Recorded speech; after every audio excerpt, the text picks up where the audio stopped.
Good morning. Hey guys, thank you for being patient. I was had to reboot. Had a little connection issue there. Little hiccup. That's the beauty of being live. Can you guys hear me? Give me a thumbs up if you can, and we'll get the show rolling.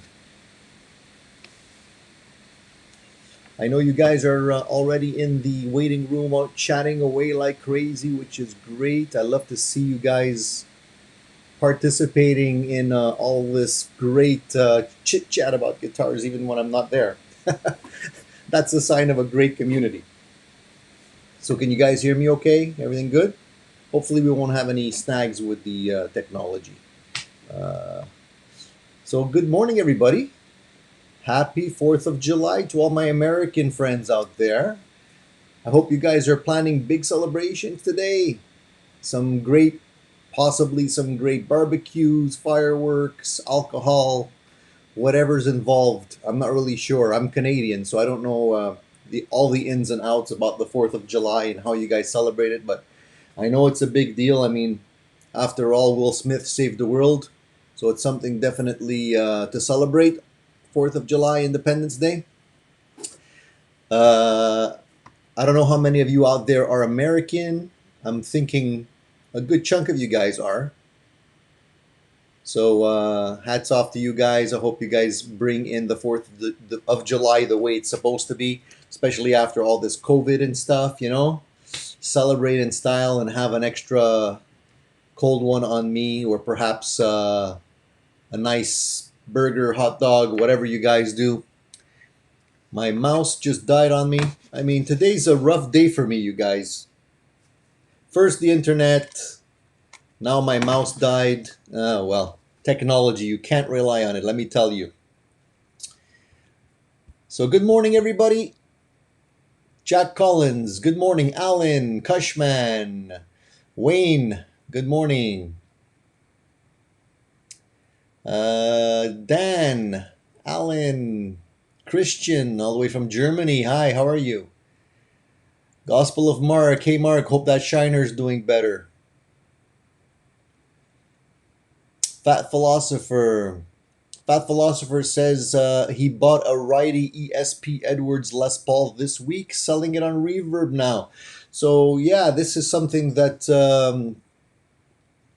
Fat Philosopher came across a great deal on an Edwards. It looks great. It's a black one. It looks like a black beauty.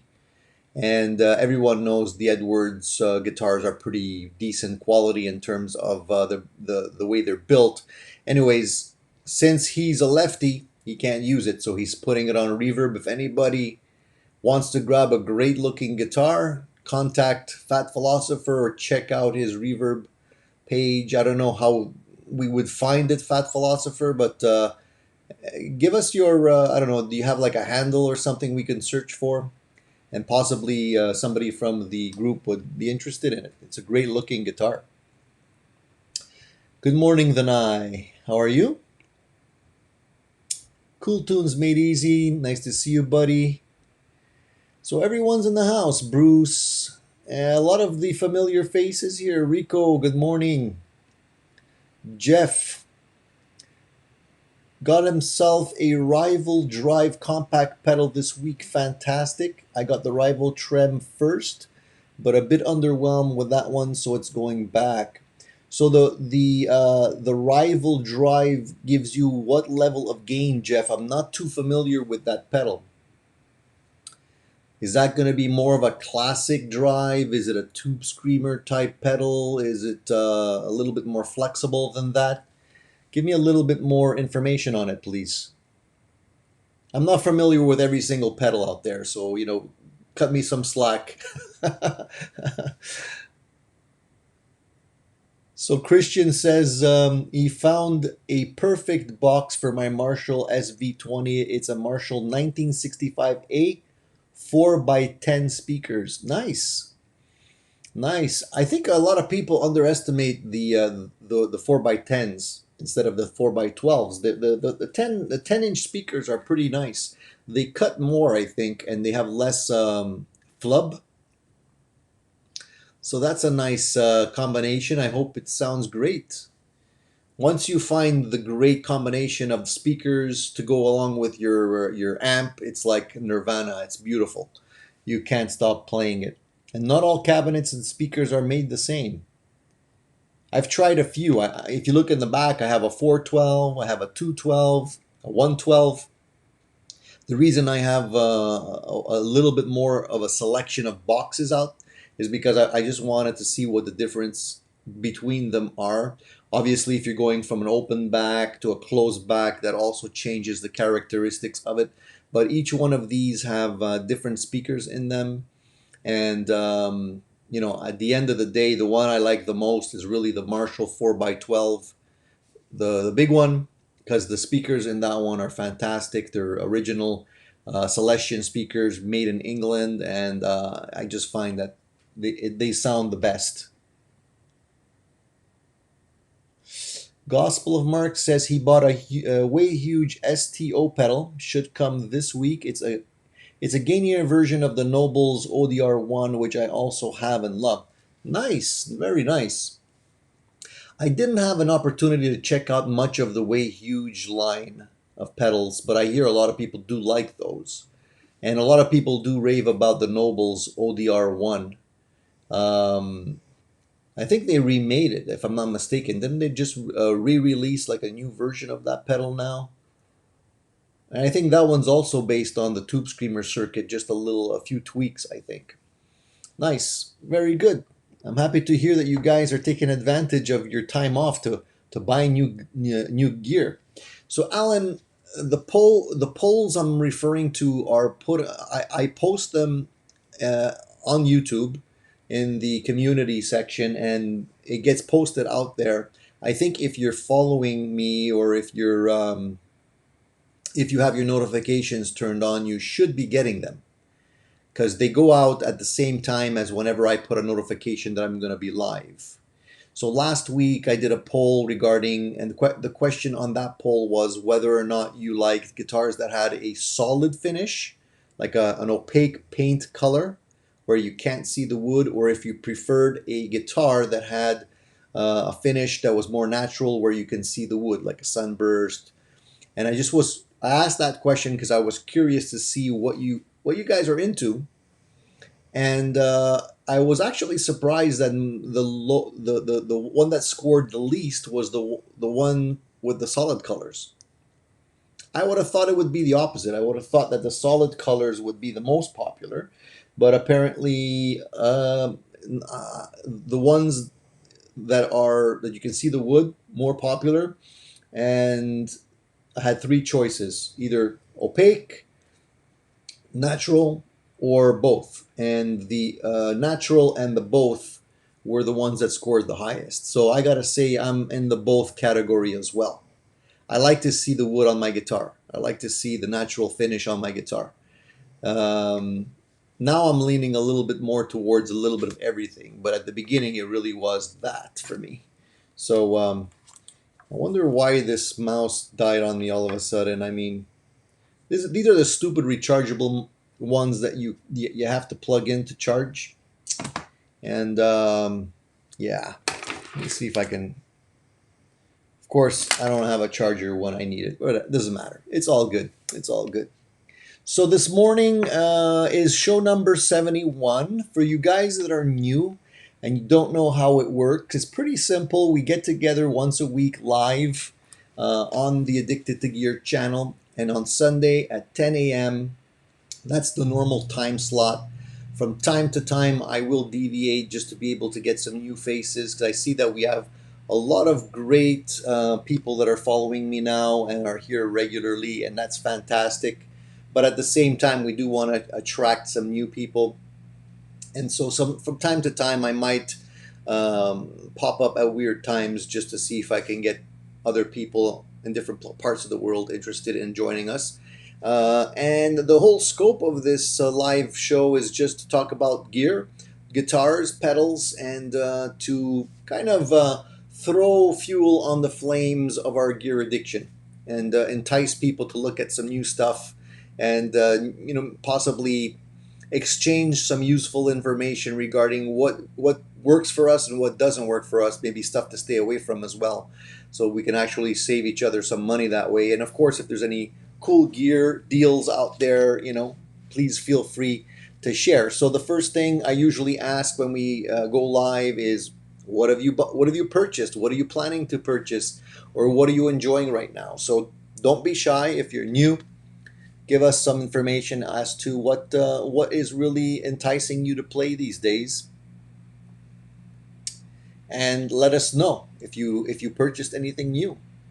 Fat Philosopher says Trology took apart a $30,000 custom shop EVA today. Talk about guts. You know what? There's a lot of EVH stuff going around right now. I don't know why all of a sudden. I mean, I know Eddie's no longer with us, but I figured maybe maybe things would be cooling off a little bit. It seems to be the opposite. The $30,000 custom shop EVH.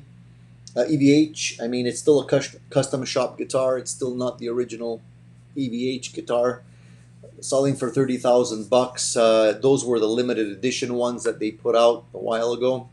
Beautiful guitars. As a matter of fact, I just saw that the Fender is releasing or has released a really nice version of the EVH Frankenstrat, which are made in Mexico, and so they're hand relict. Each one is slightly different, but they look really nice, and they're about 2,000 bucks. They're still expensive for what they are, I think. But if anyone's looking to get one of those Frankenstrats and you can't really build one yourself because you don't have the skills to do it, then this might actually be a good deal for you.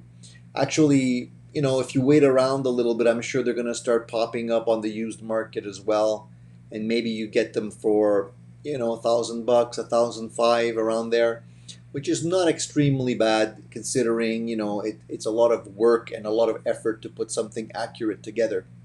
So they look good. They look really good. So I'm not surprised that people are still looking at these guitars. I mean, I'm holding one right here. This is the one I put together myself.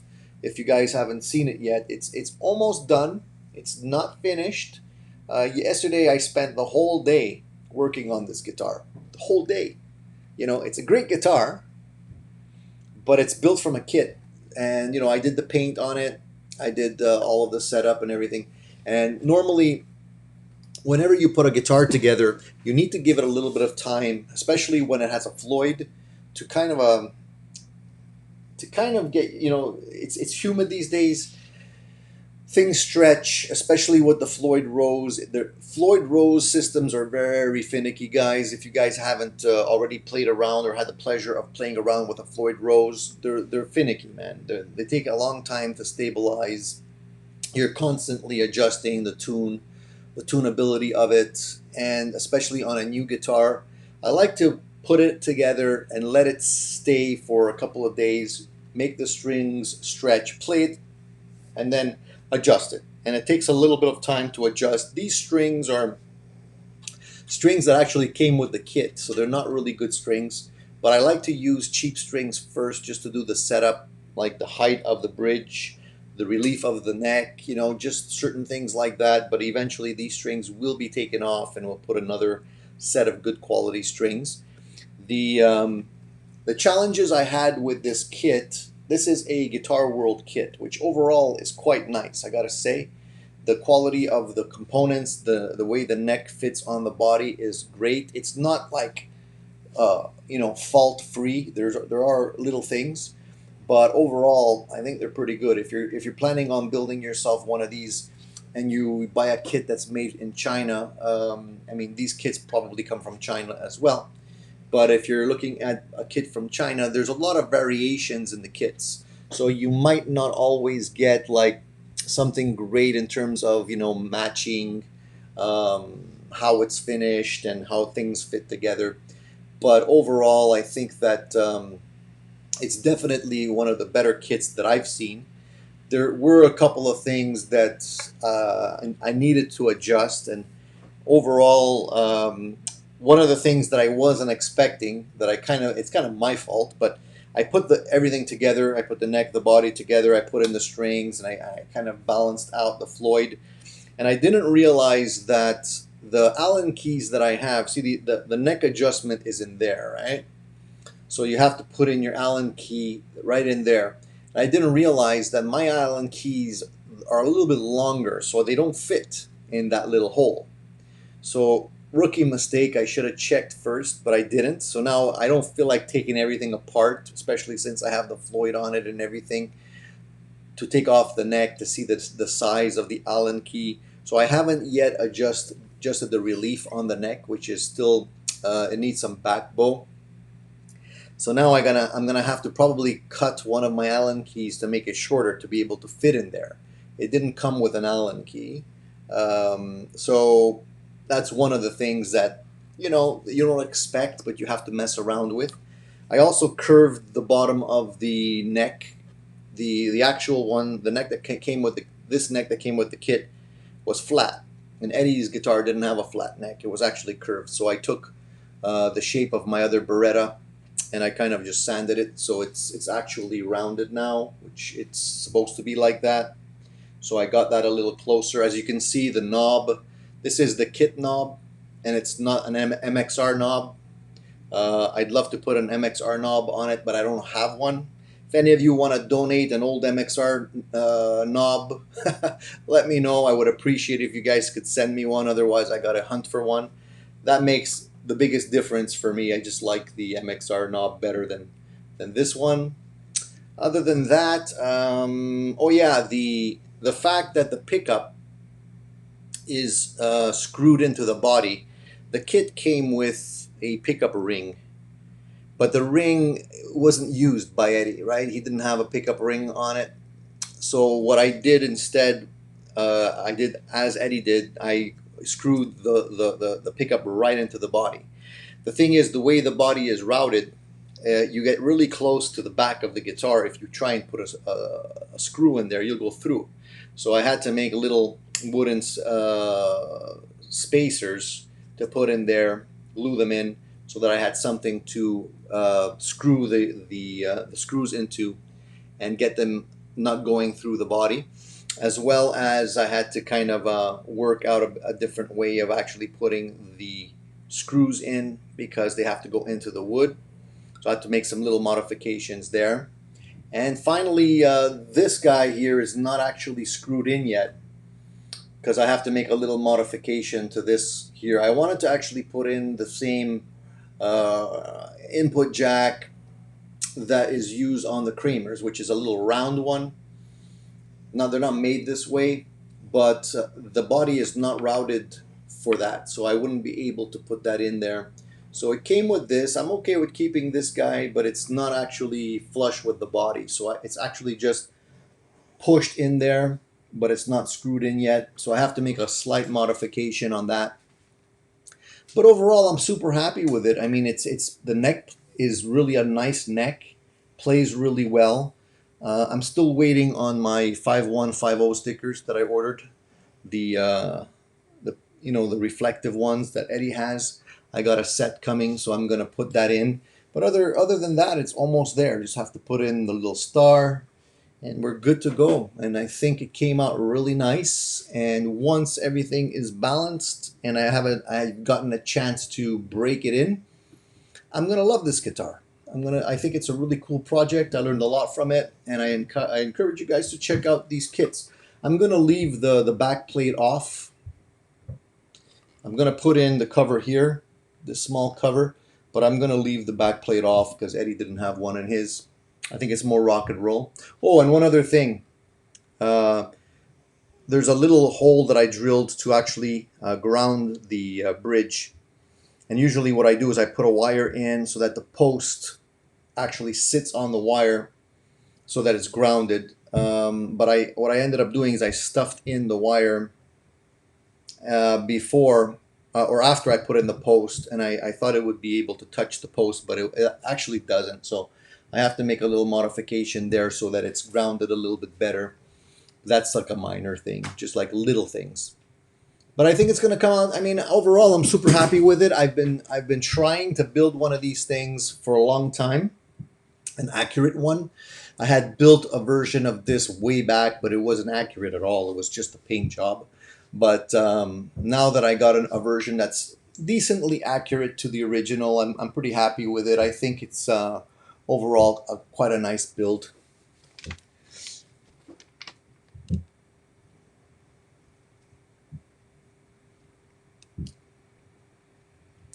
Rico says, I just received my PKE KD. I don't know if you meant to say Plect or if that's the actual name of the brand. EDH Frankie back from Sweetwater sent it back for the uneven frets and F sprout. They forgot about the fret sprout. Well, that's disappointing. I hope you didn't have to pay too much to send it back. Hmm.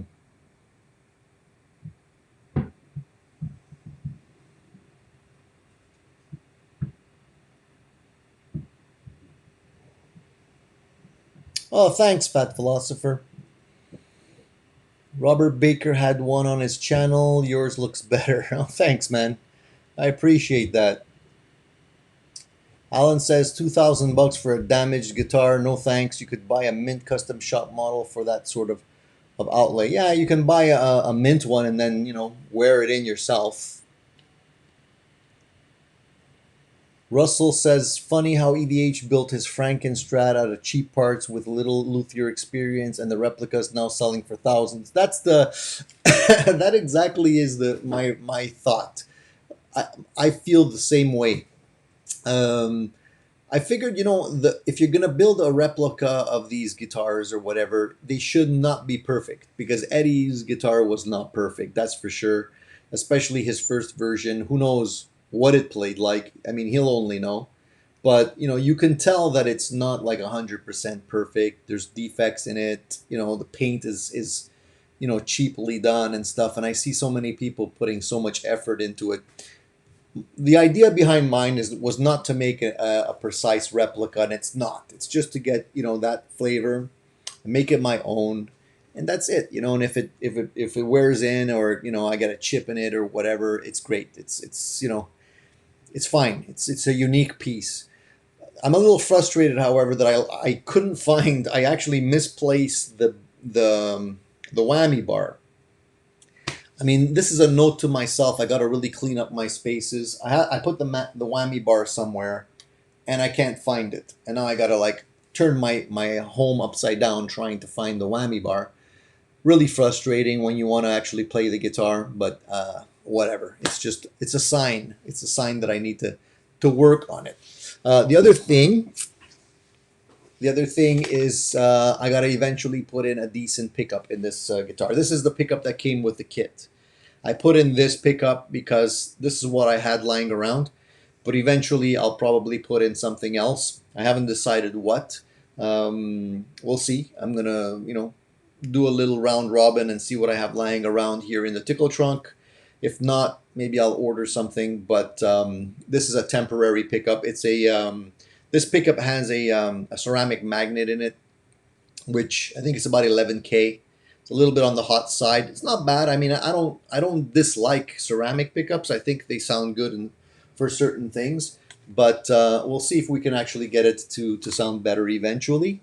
So that's a work in progress.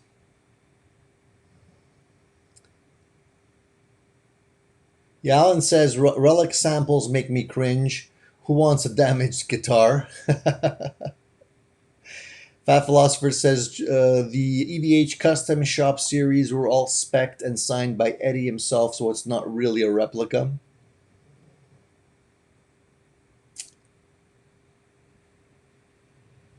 Well, I heard recently that the one of Eddie's guitars, one of the Kramer guitars, similar to this one, is actually going up for auction, and it's a little funny to me because the Eddie had so many of these guitars. A lot of people don't realize that they're really becoming like he had so many versions of the same guitar, and I learned this because when I was building this project, I was looking at a whole bunch of images to see what the paint was, what the pattern on the paint is. And I tell you guys, almost every single picture that I came across of the Kramers were all different. That means they were all different guitars. None of them were the same, and I looked at a lot of images, so I could only imagine how many of these guitars Eddie had built for him throughout the years that are still probably in a hangar somewhere. And maybe some of them were given away, and some other people have them. But these things are going to be popping up at auction now, like over and over again. And people are going to get excited because they're going to think, oh, it's Eddie's, main guitar, but they're actually not. Like he might have just used that guitar briefly. So the one that's going up for auction, I believe the auction is starting at about $75,000, and probably the guitar will end up selling somewhere between 150 to 150,000, around there, maybe. But it's not the main guitar. Like it's not, Eddie's Frankenstrat. I mean, that is going to be the one that's going to fetch the most money if ever it goes up for auction. As far as the Kramers go, they're probably not as popular in terms of value because it's not his first guitar. It's not the one that's most famous. So that one, those were more mass produced, so they're probably going to be a little bit less expensive when they get sold. But I'm sure we're going to be seeing a lot of them popping up. Um, Let me see. I catch up. Let me catch up on some of the recommendations and comments here.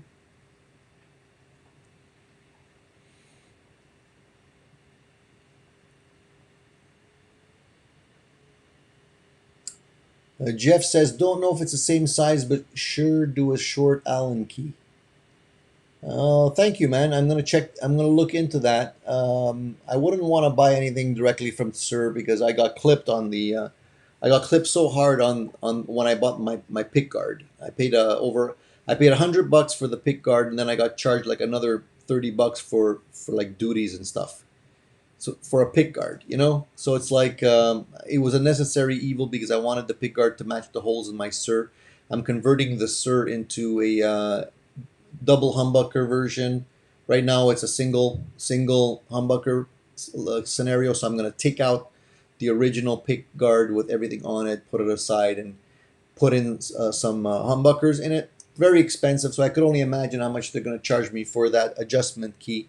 I'm probably just going to figure out what the size is very carefully and then just cut one down myself and be done with it. Shouldn't be a big deal.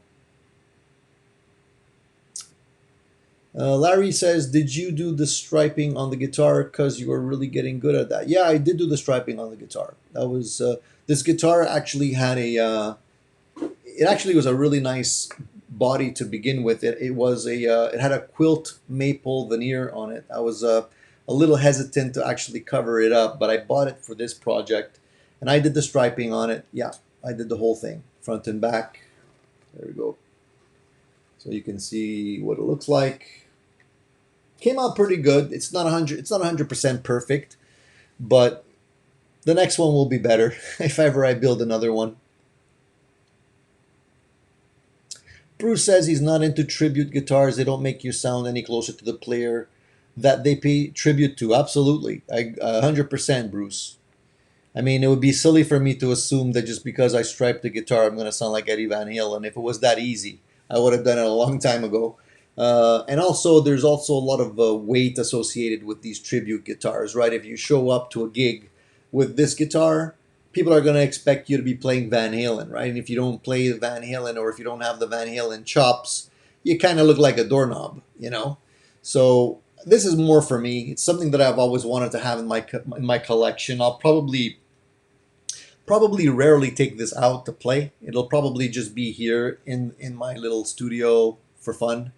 Um, but it's something that I've always wanted to own. I figured why not make it myself, give it more sentimental value.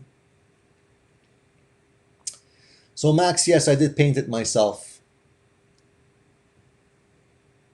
Thanks, Rico. It took a little bit of time to paint it properly, and actually, it actually cost quite a bit of money because I for these I used Duplicolor, right? So a lot of people will use like Rust-Oleum paints, which are cheaper. These are Duplicolor paints, which are pretty expensive because they're about what, $15 for a small can this big.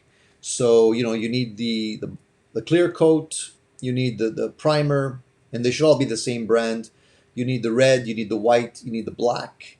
Five different versions of paints, and you look at about $20 each. So right there, it's with taxes and everything, is over $100, plus your time, plus the kits. It takes a little bit of time, but I enjoy doing these projects because it really makes it mine. And like, just going back to the last comment, yeah, you can't expect to sound like anyone just because you have the guitar. Like, people that buy a David Gilmour Strat, are they gonna sound like David Gilmour? I don't think so. People are buying the Jimmy Page Telecaster or the Steve Ray Vaughan Strats. They're not gonna sound like them. It's obvious. That's not the reason I'm doing this. I'm a big Eddie Van Halen fan, and I've always like idolized this iconic guitar, and I just wanted to have one.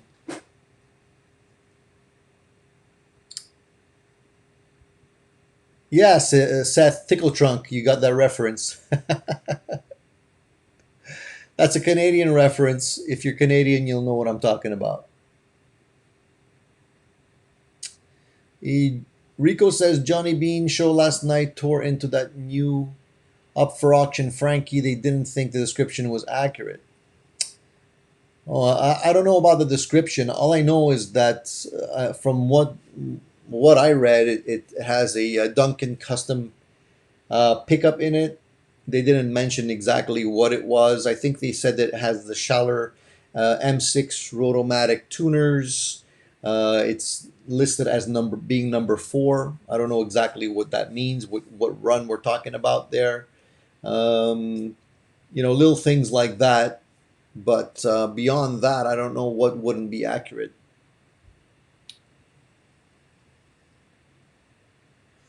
Fat Philosopher says Gibson will probably say um, Eddie played in a Les Paul in '73 for 2 gigs. Let's make a $40,000 signature model of it. Murphy age too on top of it, probably. This is just another way for all the companies to make money with these signature series, and that's why I never actually bought any signature series anything off the shelf. I'd rather make my own guitar than like, if I want to make myself a Blackie or a Gilmore Strat or whatever, I'll make it myself. I'll buy the parts and I'll build it myself. I don't need to have a silk screen signature on it to make me feel like it's worth the $6,000 that I'm paying for it. It doesn't make any sense. So I kind of stay away from guitars like that myself. I don't have a good feeling about them. If you're looking for designer pick guards, Fat Philosopher, there's a whole bunch of places that will actually be able to build your own. I forget the name. Just do a Google search, you'll see it. They will build you any shape pick guard you want. They'll even put graphics on it. You have a choice of materials. They're not inexpensive. I mean, it's probably going to end up costing you close to $100, but you get the pick guard that you want. Seth says a customer wanted us to clean this P-base pick guard. They never removed the plastic and it became fused with the plastic. $100 to clean it. Took over an hour, so I guess $100 pick guard are a thing. I don't know if they're a thing, but I mean, if you want to keep your guitar not looking like Swiss cheese, you kind of have to get the original pick guard, or get somebody to cut one for you, which is also going to be about $100 probably at the end of the day.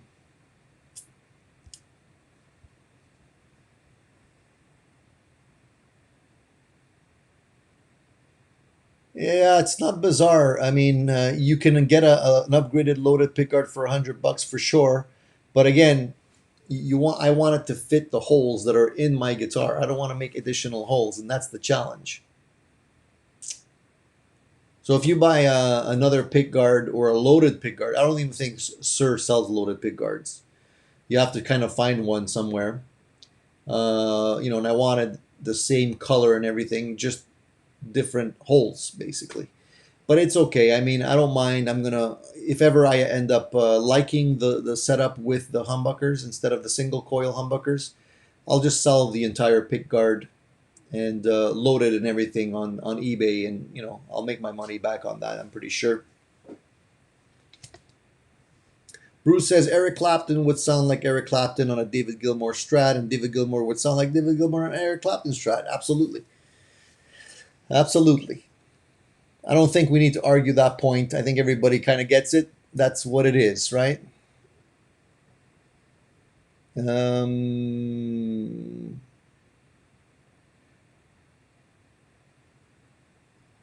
Fat Philosopher says, I have a Dave Mustaine signature V from Dean. 6 months later, he goes to Gibson. Doesn't that feel like you're getting like he's selling out, especially with the history? I know Dave didn't have the warm and fuzzies about Gibson, and now he's endorsing Gibson. I guess everybody's got a price, and as you get older and maybe you're not making as much money as you once used to, everything sounds good. And he figured, why not get while the getting's good? I think Gibson's on a rampage right now to kind of get a lot of signature series out there, just different guitars based on different artists and whatnot.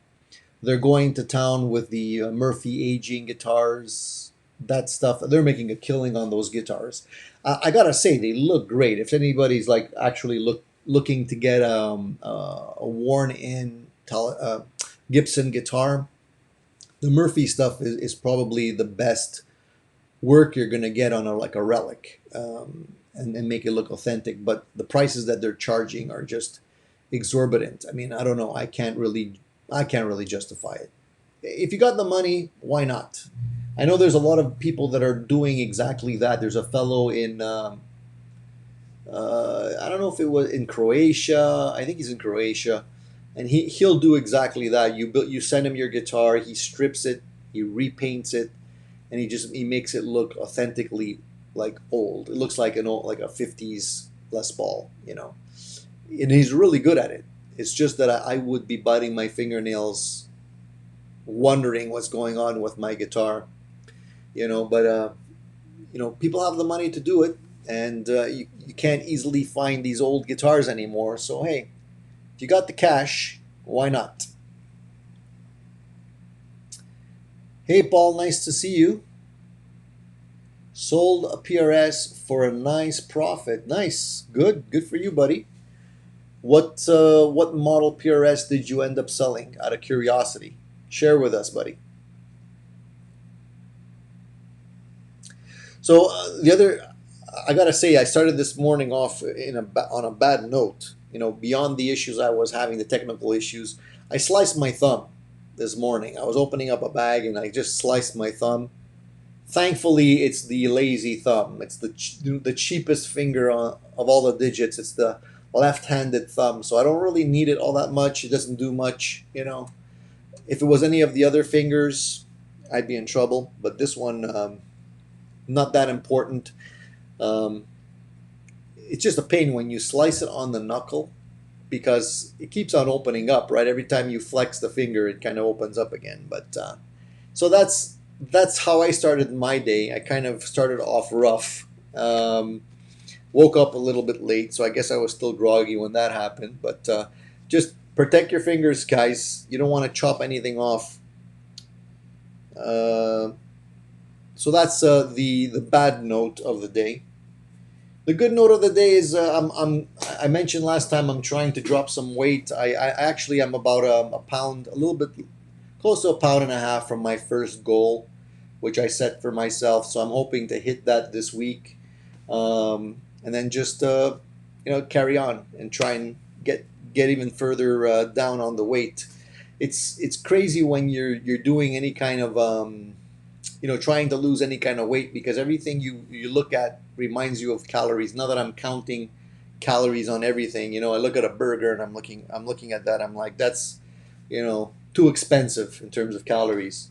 Um, so anybody that's celebrating on the 4th of July weekend with a barbecue, go to town. But I mean, if it was me, I'd be feeling a little anxiety, because I'd be looking at every single hot dog on the grill saying, man, I can't be eating that stuff anymore. But it's really depressing when you love food so much, and you realize just how much fat and sugar and calories are in everything.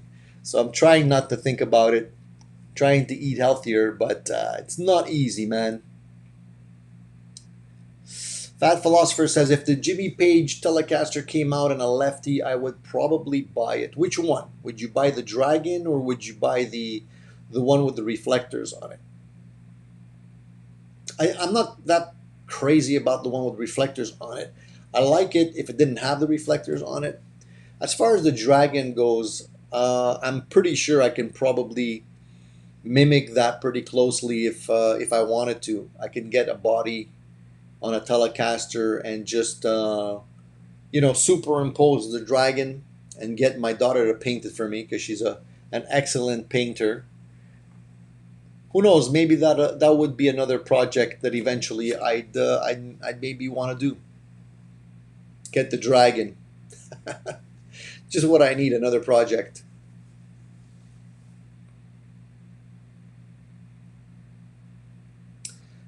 Seth says, I live classic vibe Squire. It's good stuff. I run a Plek all day, did a custom shop Gibson and a Squire Classic Vibe in the same day. Fretwork was almost identical. The Plek scan tells all. So, Seth, let us know exactly how this thing works. Like, if somebody wants to get something Pleked, they would have to send you the entire guitar, correct? They couldn't just send you the neck, because the neck has to have like relief on it. Is that right? Or do I misunderstand the process?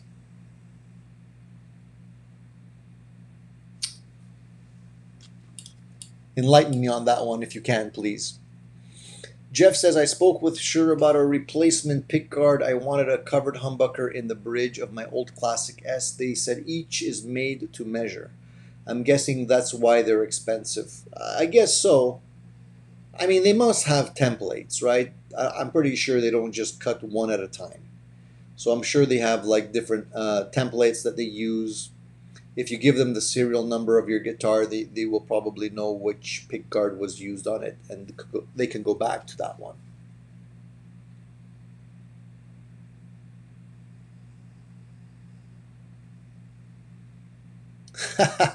Seth, you should never laugh at the wife. You know, she stubbed her toe. You know what? That's like really painful. The other day I was walking, and I smashed my knee against the corner of a little end table that I had. It was dark, and man, I was like, I really saw stars. So I closed my eyes, and I was in such pain. You know, when it hurts so much that the pain like lasts a couple of minutes before it subsides. It doesn't just go away immediately, and it's like, oh man, it's the worst thing. And stubbing your toe, especially if it's the little like pinky toe, it's the most painful thing, man. It's crazy. Larry, you kill me, man. Larry says he lost 130 ugly pounds. He got a divorce. Oh, Larry. That's funny. It's funny, but it's funny, but it's not funny, right? Sorry to hear that, man. I mean, sorry, but I guess in a good way. I don't know how to react to that. Hey, Mike.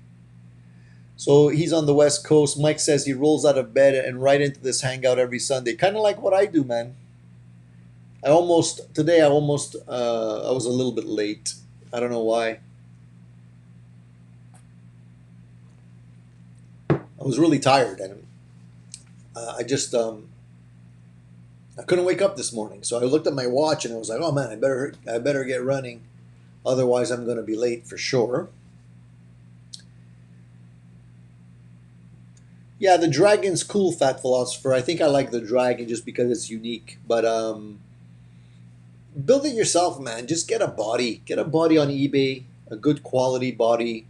Um, it's not that hard, especially since the dragon is kind of like stripped, anyways, right? I mean, it's a stripped down body with just some intricate intricate paintwork. You can easily just trace that on to the body and paint it, and I'm sure it would come out pretty close. I think the most challenging part would just be matching the colors from photos, because when you're matching colors from internet photos, every single one's different. I mean, you look at the guitars, they're not even this one. I mean, the white on this that I use is a Wimbledon white, so it's actually not a pure white. I always felt that the pure white, the ones that are painted with pure white, don't look right because it's aged. It's actually a little bit yellowy. So I use a Wimbledon white, and I think it looks more authentic. But it's really hard to gauge any kind of color from a photo on the internet. So Paul sold his PRS SC245 2017 Korean Cherry Sunburst single cut used in showcase at NAM that year. That's one of my favorite guitars. Why did you end up selling it, Paul? That's a really nice guitar. That's similar to what I have here. It's back there somewhere. But I have one too. Love that guitar. Did you sell it because you have too many PRSs? Is that it?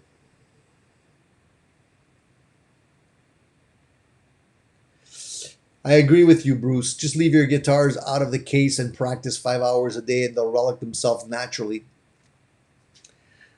Yeah, especially if you have kids and a dog. If you want to relic it even quicker, just leave it on the stand instead of leaving it in the case. That'll get relic really nice in no time at all.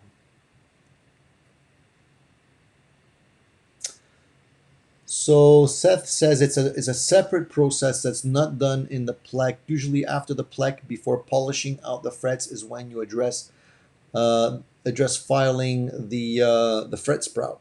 So it's a two part process: plect and then fret sprout. Cool. Hey Dan, nice to see you, buddy. Had to finish up the F1 race from Austria. Yeah, man. Everybody's doing the F1 races, the soccer games, and the hockey games. I'm into watching the soccer games because I'm Italian and Italy's doing pretty well, so I got to watch those. They beat Belgium the other day, which is great to see. I'm kind of watching hockey because the Canadians are in the finals. They haven't been playing well. They lost the last three games uh, over Florida, which kind of sucks. So I have a feeling they're not going to go pretty far, but it's still nice to encourage them when they're in the fun, like they're getting there. So I've been watching that. Typically here in the city, we at this time of year we usually have the Grand Prix, which I think is pretty much going to be canceled for this year. We have the Jazz Festival, which is always fantastic. We have really great shows at the Jazz Festival, and I think that's happening just because most of the shows are going to be outdoors, which I'm happy about. And then we have the Just for Laughs comedy festival, which lasts about a week, and those things usually are back to back throughout the summer. And then we also have the fireworks in the summertime. I think it's every Thursday night. We have fireworks at 10 o'clock, which are fantastic. They're really great. Different countries put on a show every week throughout the summer. Great to see that. So it's nice to be able to have some interesting events that are happening. Hey, I have a question for you guys. If anybody in the chat is from Toronto, or more specifically Niagara Falls, uh, put your hand up. I have a question for you. Hey, Seth, thank you for the super chat, buddy. I appreciate that, my friend. Not necessary, but I appreciate that. Yeah, so if anybody is from specifically Niagara Falls, I wanted to ask you guys, your advice because I'm looking at possibly taking the kids down to Niagara Falls for a day or two. And I don't know if anything is really open there. And I'm just wondering if it's even worthwhile going down there at this point. So if you guys are from that area, maybe you can pipe in. Let me know. Bruce says only place for a tribute guitar is if you play in a tribute band. Yeah, yeah, I guess so. I mean, that would be the right place for one.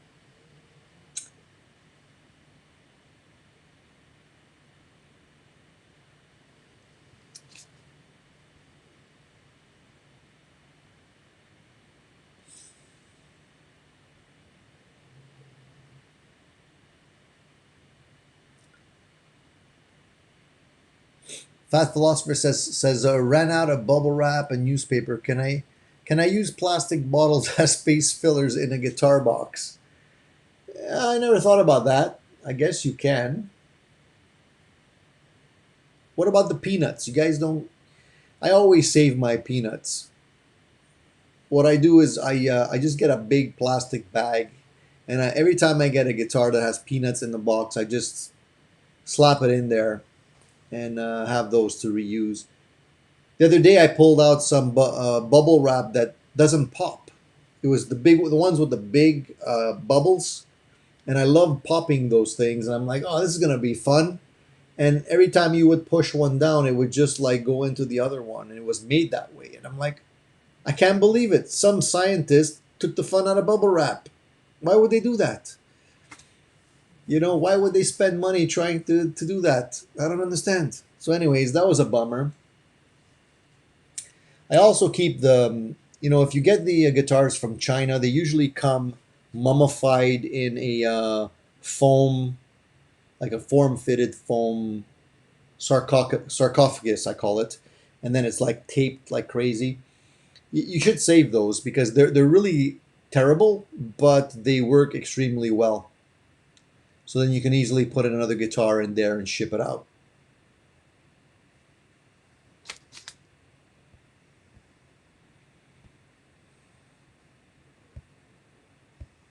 You got to be careful with the beach ball idea, though. I think if your guitar is lacquer, because I believe the beach balls are made out of um, some plastic, rubber, whatever it is that might leave markings on your guitar. Just be careful if it is nitro. I learned that the hard way.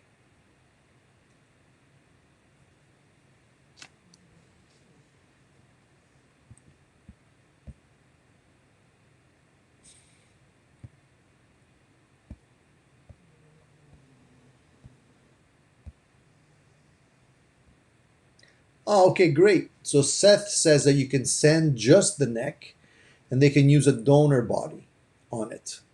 That's cool. That would be a lot less expensive to ship, obviously.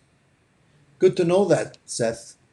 So if any of you guys want to get your guitar necks plecked, just contact Seth. He'll hook you up. And Seth, what is the more or less what's the going rate on a pleck job these days?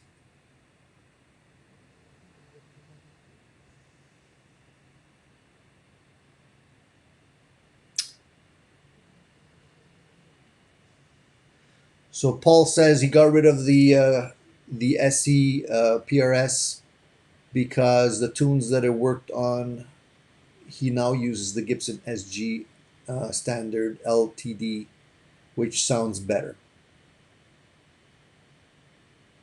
So Vox, you're 20 minutes from Niagara Falls. Great. I'm just curious, Vox. Like, I'm just looking at what's open on the hill.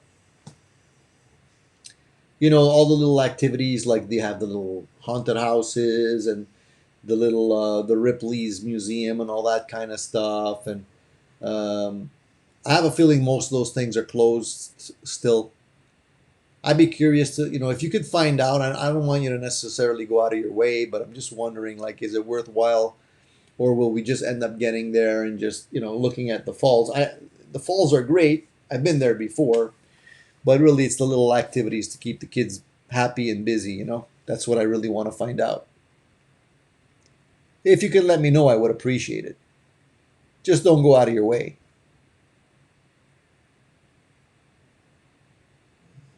William says people sometimes hate the EMGs for some reason. I like EMGs. Put a set of single coils in my classic vibe yesterday. They sound awesome. I think a lot of people that don't like the EMG pickups probably still associate them with the early versions that they had. Um, there's just certain guitars that I would not necessarily put EMGs into. A friend of mine had a beautiful Black Beauty Gibson guitar from the 70s, and he took out the original pickups and he put a set of EMGs in that guitar. See, I wouldn't do that. I don't. First of all, I wouldn't mess with the Black Beauty. I think it's fine the way it is. It's just putting in a set of active pickups in that guitar kind of ruined the mojo for me.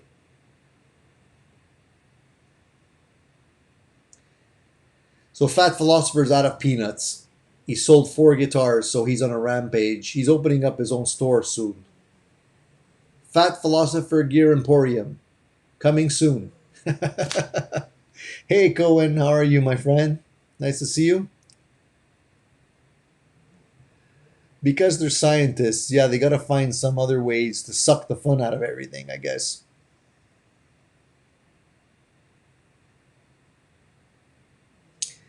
Beavis is completely right. The Chinese love completely covering their cardboard boxes in packing tape. It's not even the cardboard boxes, it's the foam.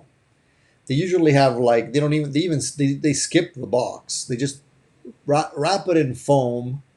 They have the foam insert, and then they just wrap the entire thing with tape. And if you're not careful on how you cut that open, you get like little foam bits everywhere.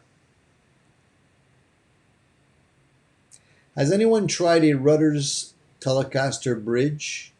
I really like how they offer one with the dish shaved down with that little raised edge interferes with my picking, so it would be perfect for me. So I didn't try the Rutter's one, but I do have one like that I put into my Telecaster. I like it. I think it's over here. Here, let me grab it. I think I'll show you which one it is.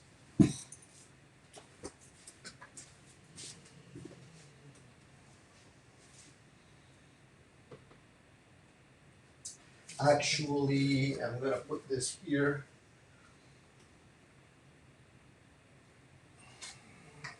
This one. This is another one that I modified myself here, but this is the Telecaster bridge with the sides shaved down. So we have it kind of goes down on this side and on this side as well, so you can actually it's a little bit more comfortable.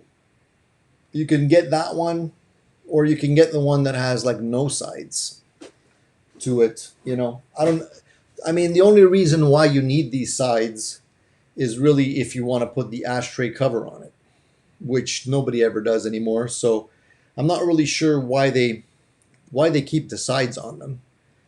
I guess it's tradition, but anyways, this is one that I use, and I usually like the sides like that.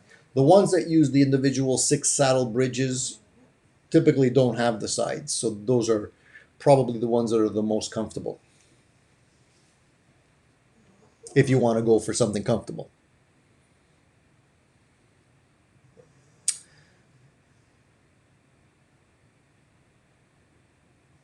Thank you, buddy. Thank you, Seth. So he says the $5 is for the Neckplex shipping fund. We can use a donor body. We have all types. We just need to know what string gauge to set the proper relief curve. And bam, you're done. All right, I'm putting it in the jar, Seth. I'm putting it in the jar. All right. So and Seth says, if in case you guys are wondering, then just the neck without any setup is $200 if you want to get plecked. So there you go. You guys know now. So contact Seth if you have any pleck work to get done.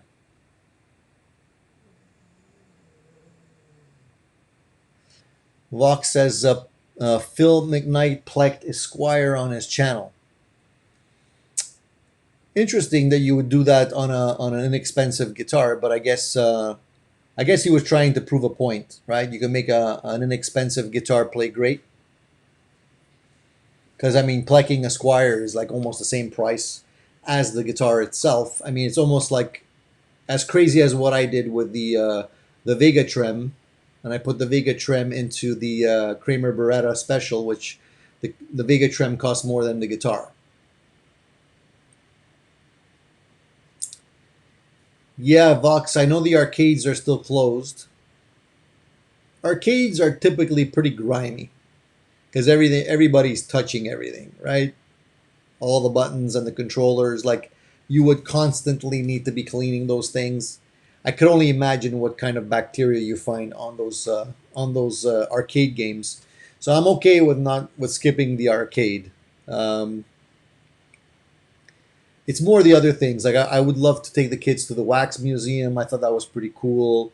The Ripley's Museum is always, you know, interesting to see, even though it hasn't changed in years. That's always nice to see. There's the Ferris wheel. There's you know, a couple of different things. Last time I was there, I went to the House of Horror there called Nightmare Fear Factory, which was a lot of fun. I don't know if that's open. It probably is because you could only, I guess you could go in like two at a time, so it's not going to be like there's a big group. But anyways, you know, it's just so I know. I'm just curious. I would hate to get there and then you're stuck with nothing to do for a couple of days, you know. Jeff wants to know how the SB20 and the attenuator are doing. They're doing great, Jeff. Fantastic, actually. I'm loving it, and the attenuator is really working so well. It actually, I put in a video just the other day of the Purple Telecaster, and I did a playing sample on that guitar because I was demoing the pickups, the Peg City pickups that I put into that guitar, which are absolutely fabulous in my opinion. So I recorded everything with the Marshall Plexi and going through the attenuator, of course. I basically cranked the amp to about 8, and then I attenuated it down to about 5%, and just to be able to get that cranked sound. And I thought it came through quite well. I thought it sounded very good. You can get a really nice big sound out of that amplifier, and it's really, really great. Uh, Honestly, I mean, I don't have shabby amps here. I have quite a few really nice amps, but I'm honestly, I gotta say, the SV20 is probably, you know, it's been the Friedman, and that's kind of in terms of the Marshall sound. The Friedman was kind of leading the pack. I think the Marshall regained the crown. Not because the Friedman amp is cheap or sounds bad, it doesn't. But I find that the Marshall is just a little bit more flexible because it can do the cleans really well, and just by diming it, you can get some really nice saturated sounds out of it. Where the Friedman has a master volume on it, so you can get the nice saturation right out of the gate, but it doesn't clean up as nice as the Marshall does. So it's almost like a give and take. The Marshall doesn't have a master volume, but with the attenuator really shines, and it can clean up really nice. Whereas the Friedman really, you know, has a nice fat full sound. I'm gonna have to keep both of them, but I mean, those two are really, really great. And the Brunetti Plexi Man is also another contender, and it's probably the one that's the most flexible out of all the three, because it not only has a master volume, but it also has a clean channel. It has like a drive channel that you can put in there. It's got the fat switches. It can basically go down to 5 watts. It's got the effects loop. It's got everything. So in terms of flexibility, the Brunetti is the best. So I think honestly, guys, I have the best three Marshall type amplifiers right now. And to throw another one in the mix, the Black Star Jared James Nichols combo amp is also good because it's portable. You can take it with you. It's in one box that you can carry. It's got independent channels. It does the Marshall thing. It does a decent clean as well. It's got a little reverb on it as well.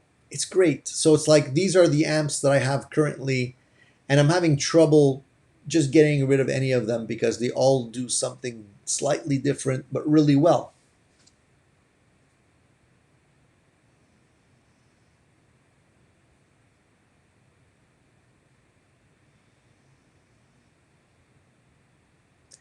So that's good to hear, Vox. Thank you, man. Pretty much everything that's not an arcade is open. Restaurants, outdoor patio only right now, or takeout. Haunted house is open 24 hours. Any specific places you want to know? Um, the only specific place I want to know is possibly the Wax Museum, the Ripley's Museum, things like that, you know?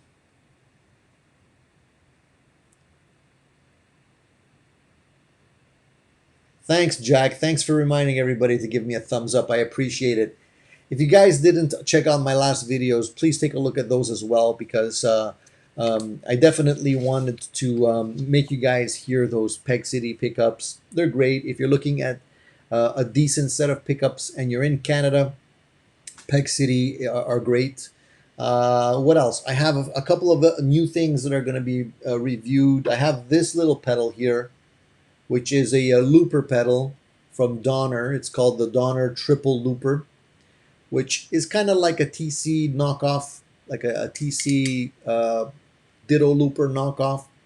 I like looper pedals a lot. I really do. I find that the ones that are the simplest are the ones that I tend to use the most. I have other ones that have a lot of bells and whistles on them. They're a lot more complicated. I don't really use those much. I mean, at the end of the day, I like it simple, you know. And if I can just step on one switch, turn it on, turn it off, that's what I like. So I have this one. I have a reverb pedal that I actually wanted to do a review on as well. I have three new guitars I want to show you guys. So that's gonna be coming up in my videos. I actually teased you guys on my Instagram channel. I posted some pictures of one of the guitars and I asked you guys if you can guess what it is, and so far nobody's guessed. So I'm gonna just leave it there till I post the video. If you guys can guess, by all means, put in your guesses. Um, all I have to say about this guitar is that it actually surprised me quite a bit. I wasn't expecting it to be as good as it is, and I'm going to show you that guitar in an upcoming video. Plus, I have another two guitars, a really nice hollow body and more of a classic guitar style instrument that I want to show you as well. So those are going to be coming up. What else do I have coming up for you guys? I also have another set of Telecaster pickups that I wanted to throw into another one of my guitars to show you, and a great set of pickups that have been put into a Gibson Les Paul style guitar, which I think you're going to dig as well. So those are all things that I'm going to be working on in the near upcoming weeks and putting on my channel. If there's other things you guys want me to check out, I mean, I also want to do a full review on the Marshall. I haven't done it yet. I want to do a review on the Dirty Shirley. I haven't done that yet. Even the Black Star. I mean, I've had these things for a long time now. I've been talking about them, and you guys have heard them in my videos, but I haven't actually done a full review on them. The reason I didn't do it is because I felt that they've been done already. A lot of people have already talked about the amps, so I'm just wondering if it's even worthwhile to do my take on them. But I might still do it. Cool Tune says, "Got my new player's Telecaster set up finally. I'm running, loving it so far. I'm really loving it so far. Running through my V22 Bugera and Boss ME70 and Dirty Shirley, getting some awesome tones. Happy days. Once you have that the right mix of pedals and the right amplifier for your guitars, man, it sounds fantastic." Um, I'm trying to get my hands on some new tuners for one of my guitars. Um, I haven't decided which way to go, but I'm working on that, and I might actually end up getting another Vegatrem for another project that I'm working on and putting it on that guitar. Haven't decided yet, but it's percolating, so we'll see. Cohen says just received the Goto lock tuners and a Schaller 3D6 hardtail bridge for my next build. Laminated neck through. Nice. Very nice. I'm also looking for a bridge for one of my guitars, and I'll explain why once I do the review on the guitar. I don't want to spoil it for you guys.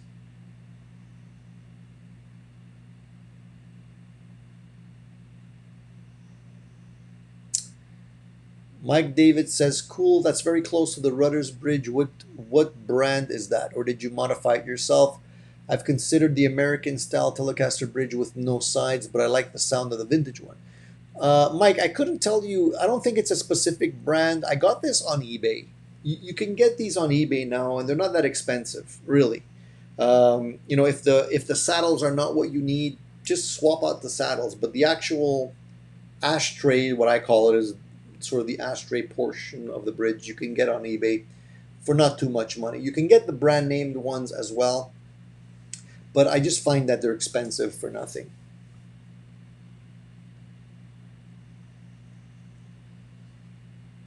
Vox says he was going to buy two Guitar Fetish Strat copies for 200 bucks American until I went through checkout page and the shipping came out to 195. Unfortunately, Vox, this is the dilemma that a lot of us are living in terms of being Canadian.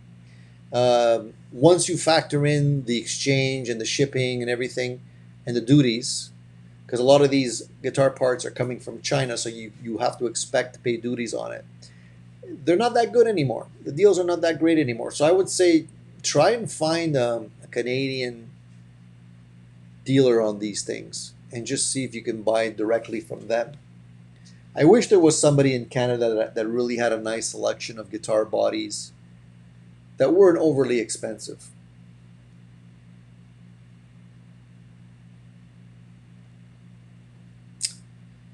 Yeah, Callahan and Goto make the bridges that you're looking for, but there's also like no name knockoffs that you can get for a lot less. It depends on what you're looking for and how much you want to spend on it. Cool Tune says, talking about Donner, I picked up a Capo DC2 off Amazon. I'm impressed with it. Still trying to figure out where I lose my capo. Swear he lost at least six of them. Very strange. Or my buddies steal them.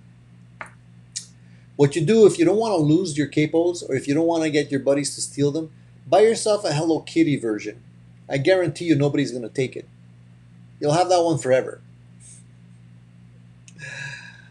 Oh boy. Um, BC Rich 581 says, I have a Bulgara Infinity T50 head. It's basically a Vox Night Train clone. I like mine, and it's super value for the price. I've enjoyed it, but it's loud, so there's that to consider. I still haven't added any Vox amp to the collection. I came close one time. I almost did buy a Vox, the AC30. There was a great deal, and I missed out by this much. I don't know if I ever told you the story, but I usually buy my gear used because I don't like to spend more than I need to, and I usually keep my eye out for a good deal. At this point, I found a Vox AC30, which was it was a steal. The guy obviously was liquidating his equipment or whatever and wanted to get rid of it quickly. So it was for sale. I contacted the guy, and I'm like, I want it. I'm coming to get it. And he's like, oh, sorry, dude, there's already somebody on the way, and whatever. I'm like, look, if I get there quicker, can I have it? And he's like, yeah, whoever gets here first gets it. So I drove as quickly as I could to the guy's location. Unfortunately, it was downtown, so it took me a little while to find parking. So I get there, I'm really happy. I ring the doorbell. The guy comes out on the balcony. He's like, "Sorry, dude, it's just been sold." And at that very second, the door opens, and a guy, with a big smile, is walking out with the amplifier. And I'm like, "Oh man! Like if I would have been there like 5 minutes sooner, I could have had a Vox in my collection." But hey, I always say things are meant to be. If it didn't work out, it wasn't meant to be. Bruce says, "I've played on Plex Gibsons and honestly think they don't play any better than necks that I have taken my time to carefully level, crown, and polish. Tools cost less than $100 and are reusable." I don't have enough information. There's only one guitar that I have that's plecked, and it's one of my Gibsons. But I mean, once it's plecked, you don't really see the difference. You got to have it before it's plecked, and then go back to it to really appreciate the change in feel. So I can't really argue either way. I guess that would be up to somebody who's more of a specialist on that than I am.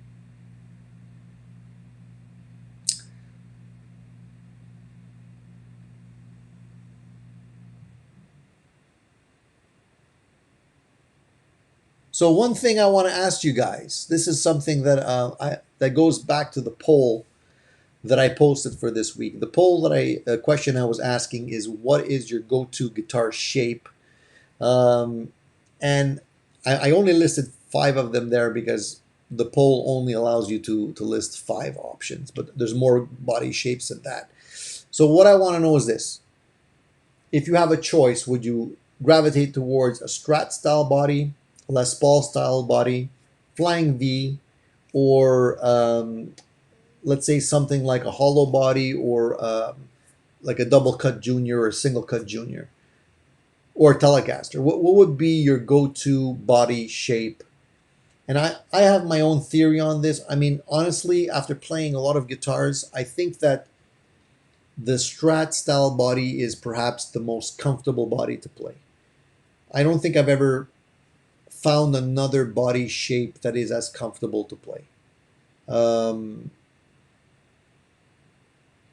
just I guess because of the tummy tuck, the way the armrest, the tummy tuck, the way it kind of hugs your body. I love Telecasters, but let's face it, they're not the most ergonomic guitars to play. I mean, unless you're flat like SpongeBob, you're not going to be able to, get it. Things, stick into your ribs. They're not curved. It's kind of a little bit more of a, like a, playing a chopping block. You know, Whereas the Strat is more refined. It's got the curves. It's got, the nice body contour cuts. So definitely for me, the Strat is probably the most comfortable guitar to play. Um, the Gibsons also are not as comfortable because of the fact that they also don't have like the tummy tucks and the armrest and whatnot. So I'm gonna say, like, if I had to pick a Gibson or a PRS, the PRS would definitely win over the Gibson for comfort, just because Gibsons have the top that are curved. They do have the tummy tuck in the back. They just feel a little bit better in terms of how they fit your body. So, but number one for me is a Strat. So if you guys have a more comfortable guitar than a Strat, I'd like to hear your thoughts on it.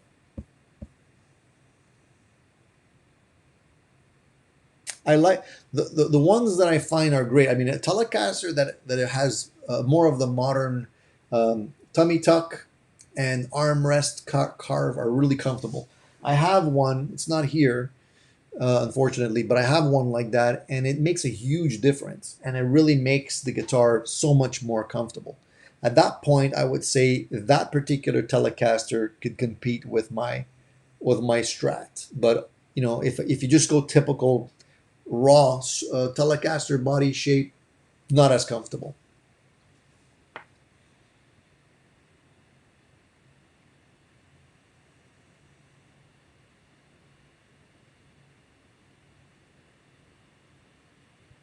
Yeah, the PRSs are definitely more comfortable.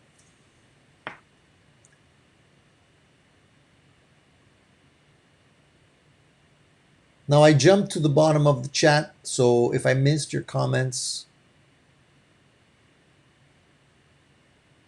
if I missed some of your comments, just ask them again, please. I'm jumping around here.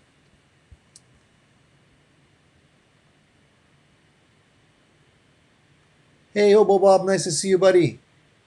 Just got home from a good drive. Awesome. Take advantage. I'm also like coming into the tail end of a 4 day long weekend. I was thankful that I had Thursday and Friday off. So that's beautiful. Going into a 4 day weekend feels like a vacation.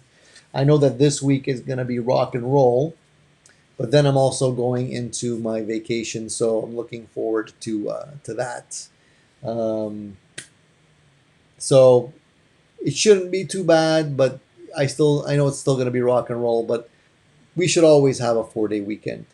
I'm all for it. I think Japan is trying to work um, into getting an extra day there, an extra day off, like having a 3 day weekend as opposed to a 2 day weekend. I'm all for that. Let's see here.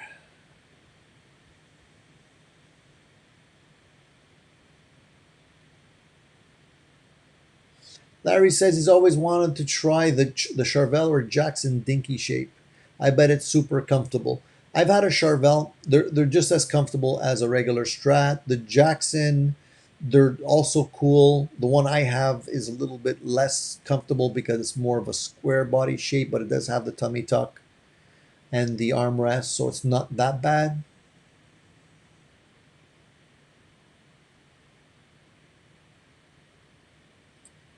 Vox says, I'm surprised the reverse alternative universe V doesn't get more love. Yeah, I wonder why. I don't get it. That looks like really comfortable to play, don't you think? So Cool Tunes wants to know, he's asking a question, not guitar related. Anyone get the vaccine yet? Side effects? My entire family got it. Haven't yet. Kind of worried. Look, I've gotten the first one. I didn't get any side effects at all with it. I had the Pfizer. I'm scheduled for my second one, and I'm not stressed about it at all. Um, it seemed to be pretty easy. My daughter got the same one. She's younger than me. Didn't really feel much. I mean, if you have the second one, you probably feel a little bit. How can I say? A little bit like a little bit out of it for a day. When I say out of it, I mean not 100%, but I'm not saying like you're in bed lying down. It's just like you got a vaccine, right? Your body is working and doing what it needs to do. So you might feel a little bit more tired or whatever, but beyond that, no side effects. My parents got the Moderna. They're both in their 80s, and no side effects. They both got both of them. No side effects. Some other people do get side effects. My wife got the same one I got. She got the Pfizer, and she didn't feel well, but she actually had COVID. So I think her body reacted more strongly to the vaccine just because she had COVID already. But she was told that she doesn't need a second one, considering she had it. It's like she already has the antibodies. So I don't know if it's different in that particular case, but I wouldn't worry about it too much. I mean, typically people are okay.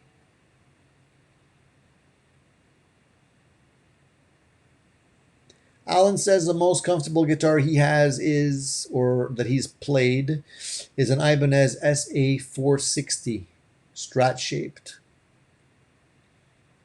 Nice. Ugliest guitar ever. Ugliest guitar ever. Let me think. What guitar would I never want to own?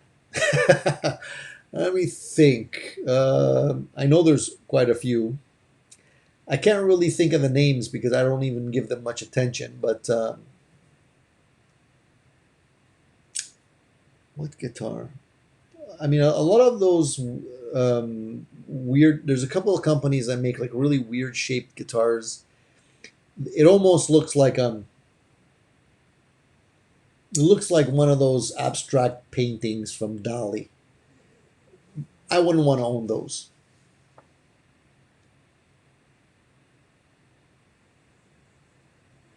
I can't remember the name though.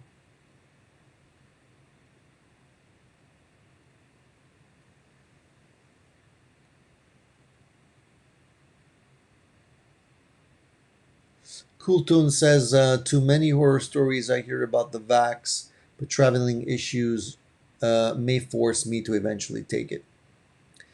Yeah, but Cool Tunes, keep in mind that the horror stories that are maybe not as common as we think are the ones that get promoted the most, that get blown out of proportion, and those are the ones that you hear about. It's like when somebody looks at reviews on a review site. There could be 100 favorable reviews on an instrument or a guitar, with one guy blasting it because of whatever reason. The one that everybody looks at is the negative, right?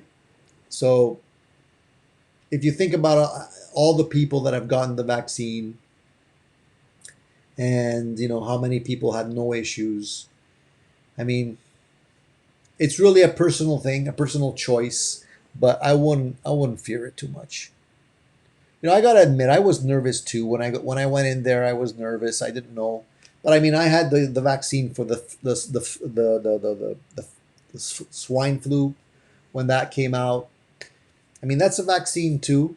Is that any different than the vaccines you're getting when you have the regular flu vaccines or whatnot? I mean, there's just been so much hype around this whole thing. I don't want to start getting into a discussion, but it's unfortunate that people are very polarizing. I think you really have to make the decision for yourself, and think about how you want to manage your own health and make that decision.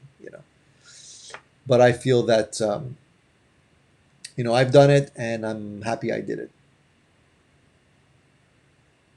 It just kind of lifts. It will give you a little bit of relief. It just kind of lifts that idea. Like if I should be unfortunate to still get it, hopefully I won't die from it. It's not over yet, guys. Um, Jeff says I found the Revolta Mondata very comfortable, and the Eastman 335 style. The 335 guitars, I love the 335s. I find that they're great. They're just not that comfortable to play just because of the size. So you can go with the 339s that are a little bit smaller, but I just like the 335s. Just that the full size body is what I really like. It's just that you have to kind of fight with it a little bit.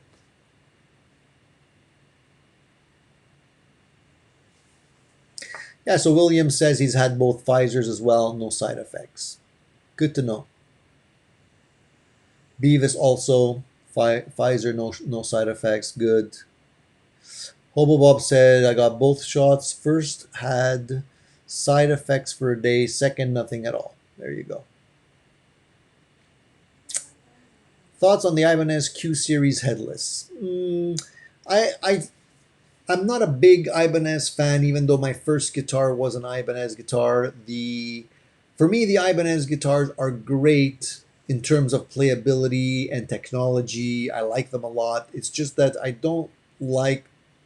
It's the style I don't like as much. The newer versions of them are a little bit nicer. They're less flashy. Like for the longest time, the Ibanez had the lightning bolt inlays on their guitar and stuff, and I'm like, I'm not a kid anymore, and I don't want to have lightning bolts on my fretboard. Um, so I'm happy that they kind of the new model that they came out with recently is a little bit more subdued, but they're really expensive now. Those models are like $2,000, and I don't want to spend $2,000 on an Ibanez. So there's that. And for me, I find that the Ibanez's that I've tried in the past were were okay. The pickups were not my cup of tea, but then again, take that for with a grain of salt because I'm pretty picky about my pickups. Um, So I've had my first guitar was an Ibanez. I had the Ibanez Gem Junior. I had another Ibanez RG at one point, which was a fluorescent yellow, looked like a highlighter. It was a good guitar. It just didn't stick around much. I also had an SZ Ibanez. You'll see that in one of my earlier videos. So I had at least 4 or 5 different Ibanez guitars over the years.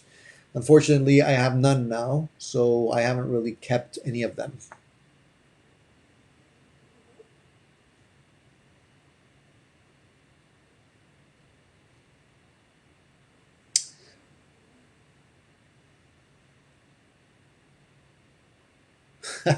Cohen says, ugliest guitars. Any guitar with an Antigua finish.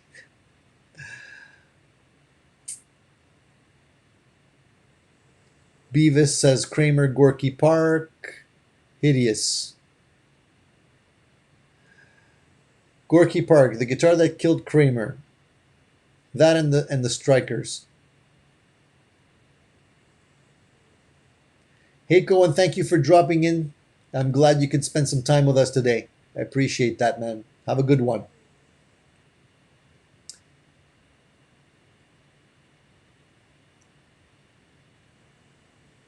Paul says he's got his first shot, zero side effects. He's 74. Went from shot to rehearsal. Yeah, me too. A lot of people complain about having a sore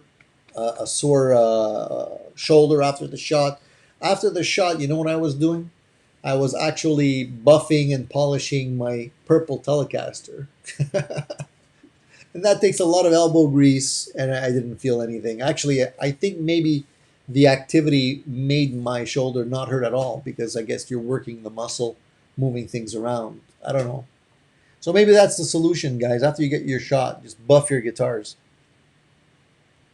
Charles says both Pfizer, whole family, no side effects other than it made my son tired. Yeah, I think that's the more common side effect. You might feel a little tired. William says, I'm going to Vegas on the 24th for a week for a trade show. I'm only worried about the unvaccinated. Fingers crossed. Yeah, man, it's the type of thing where these trade shows usually, like Namthrax and all this thing. When you go to a trade show, you're touching a lot of things. You're in contact with a lot of people. A lot of people get sick automatically from trade shows, and I wouldn't want to be in a trade show scenario so soon, especially if I don't have my second vaccine. But I think the key is just don't shake hands with people. Try not to touch stuff.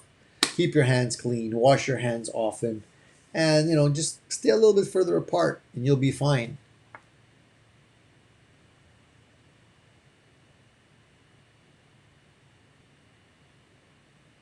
Paul says Ibanez just brought out the Quest line, headless and have the slanted fret thing, $1,200.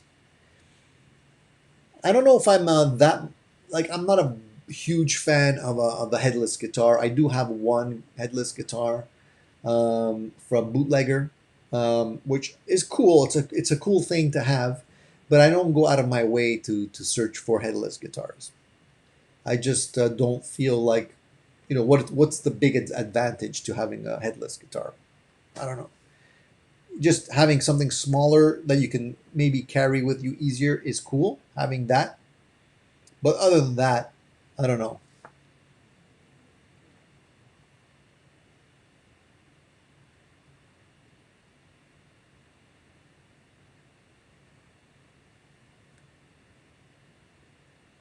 Bruce has good advice for everybody. He says, just remember, guys, every hour on eBay is an hour of not practicing. Even while on this stream, I have a guitar in my lap practicing scales.